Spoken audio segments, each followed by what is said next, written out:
Hey guys, today's quick tip video is actually a request I had a few years ago. I can't remember exactly who it was, and I'm sure there's more people now that would like to see this, but I'm going to show you how to replace a plug on an extension cord or a power tool or an appliance. Anything from an electric drill to a refrigerator to a welder. I mean, it's basically anything, you know. And as you can see, the third prong broke off of this cord here, and you know, I'm not always a Mr. Safety kind of person, but I use this cord from a welder sometimes, and you always want to be safe when you're welding or working outside, you know, especially if your appliance is a three-prong, you know. That third prong is your frame ground, or chassis ground, which grounds everything on it. So we're going to replace it with a brand new one. This is a pretty heavy-duty one here, really. But and you don't need a whole lot of tools to do this. You don't really need all this. This is just going to be for an example to show you here in a little bit. But you can get by with just a screwdriver and a pair of wire strippers, or even just a knife if you want. And I'm going to be using a knife too here in a second, and I'll show you why. There's my knife. And so the first thing we're going to do is just cut this off, and you can cut it off anywhere. I always like to bring it back a couple inches, because you know, your cord's always flexing, so you can probably might have a broken spot in there anyway that you might want to go ahead and cut out of it. Go ahead and do that.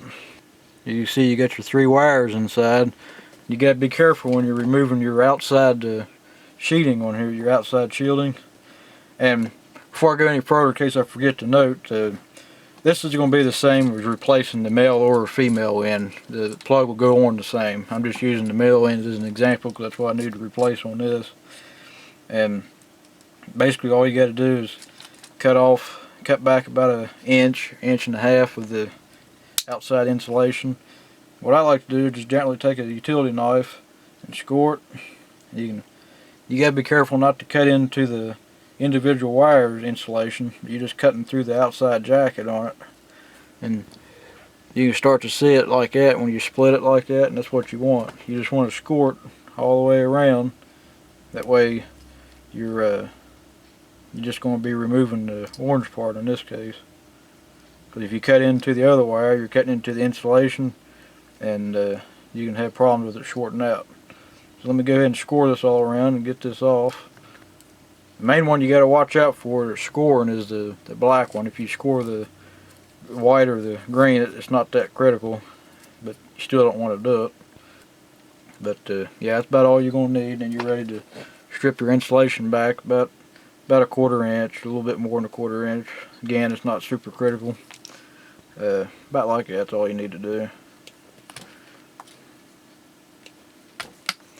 And you want to twist each wire together here, the way you don't have to worry about a strand coming loose on you. And okay, so now your wire part's pretty much ready to go. And you want to take your plug apart.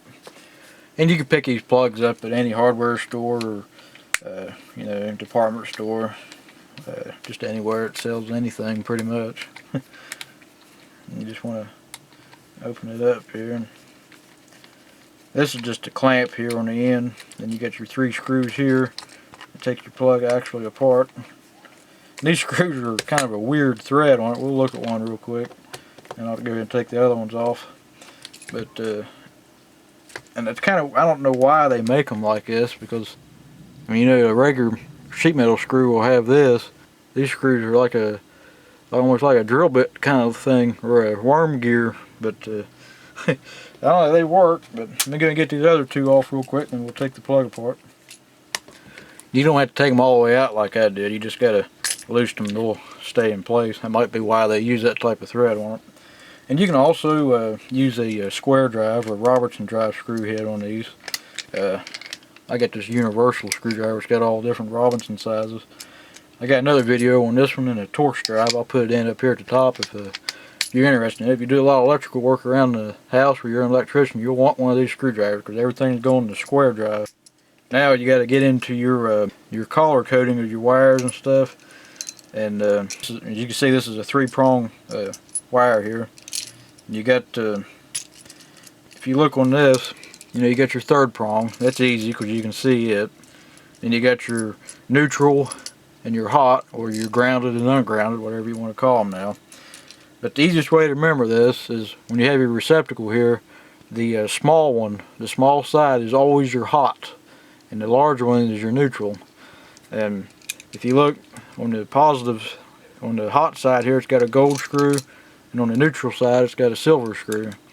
So the easiest way to remember this, and it's the same on this, you got a gold screw and a silver screw. Just remember, gold is hot and silver is not. That's the way I've always memorized it. And a lot of times you'll have, there'll be labels on these, which I think this one has it. You might be able to see it.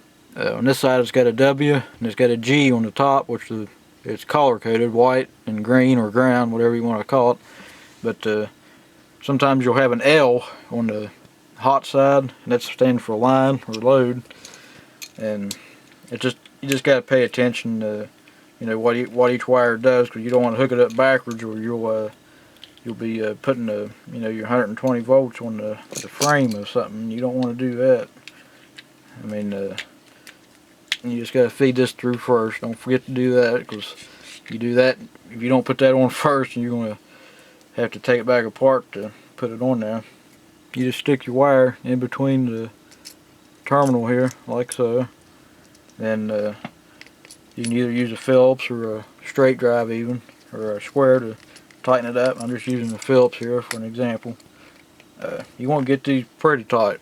I mean, they will strip out, but like I said, you want to get them pretty tight. And just pay attention to your wires here, your collar. Like I said, gold screw is your hot wire. Gold is hot, silver is not. You just want to get it in there. Make sure you get it all the way, because you don't want none of the strands sticking out or anything. And sometimes a little vise comes in handy for holding the plug while you're doing this, to keep everything from moving on you. And like I said, the female end is going to be identical to this. It's just a different plug itself, but the actual wiring is always the same on any type of plug. The only time you get something different is if you're wiring up a 220 volt appliance or something, because you're going to have first of all, the wires are bigger and your plug's bigger too, and sometimes you'll have a 3 or a 4 conductor. But that's pretty much it. That's your wiring done. And if you want to check yourself, I mean, don't plug it into a live receptacle, but have something to note by. As you can see, the small side here is the hot. It's the gold screw. So we got the black wire on that side that it would be there. And like I said, don't plug it into a live receptacle without the cover on there, because you'll get shocked, obviously. And if you're replacing the female end, make sure that this end's unplugged. If you got a real long extension cord running from point A to point B, tape it off. That way nobody can plug it in. You can't be too careful when you're doing electrical stuff like this. And if you want, you can wrap electrical tape around these connections if you want. This is usually sealed off pretty good anyway, so you don't usually have to do that. But it is an option if you want to do it. You got to line your screws up, because these screws are kind of like in a triangle pattern, and this one screw appears further away from the other two, and you got to line it up the right way there. But you'll feel them go in there. Then you'll just tighten these up, and we'll just use the square drive here just for the fun of it. Let me switch that around. What I like about a square drive is they'll usually take a little more torque than a Phillips drive, and you can get them a little snugger with it without worrying about stripping out. But just about everything electrical is going to square drive, and a lot of people hate it, but I like them myself. And I like to push that wire back in just a little bit to make sure that your clamp's going to grab a hold of it real good. And when you get this tightened up, you'll be pretty much done. And again, you don't want to get this super tight, because you can actually pinch the wire and cut the insulation. You don't want to do that.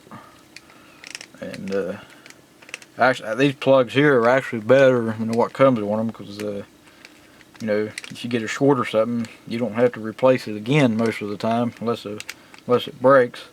But you can always take it apart and resplice it if you get a short, or the wire starts fraying or something. It's a lot easier to work on. And plus, it's a bigger plug too, so it's easier to hold on to than your little one. I mean, yeah, it don't look factory or nothing, but it's not that critical. Now we're going to test it and make sure it's right. But you got 2 ways you can test these. You can plug this end in, and then check this with the outlet tester, and your 2 yellow lights should come on. If the red light comes on, you know you got a problem. or you can use a voltmeter to test it, and that's what we're going to do today. Okay, so I got my voltmeter set up on continuity. Hear it beeping. Okay, so now I'm going to touch the, I got it on the third prong here. It's beeping. And you kind of got to look at it like this. Your neutral side here goes there. Your positive side goes here. And if you want to, you can check it in between here like this. Just touch them together. Make sure that nothing's shorted out together. And just to verify you didn't get no wires mixed up or nothing. But yep, you're pretty much done. Your extension cord's ready for another 10 years of use. And this end will go out now. That's the way it usually goes. Should have just went ahead and replaced it while I was at it. But get all we can out of it. And I think I stepped on this cord or something and jerked it out of the plug-in outside, and that's what ripped that off. But well, guys, I guess that's about it. So if you got any questions or comments, leave a comment below, and I'll get back to you as soon as I can. So thanks for watching, and stay tuned for more small engine videos. I got a lot of plans for this summer. I know I'm kind of slow right now at this winter time, but I apologize for that. And we're going to get back on track here with small engine stuff here as soon as I can. And I got a lot of stuff, a lot of projects planned for the summer. So we'll catch you on the next video. Thanks for watching, guys.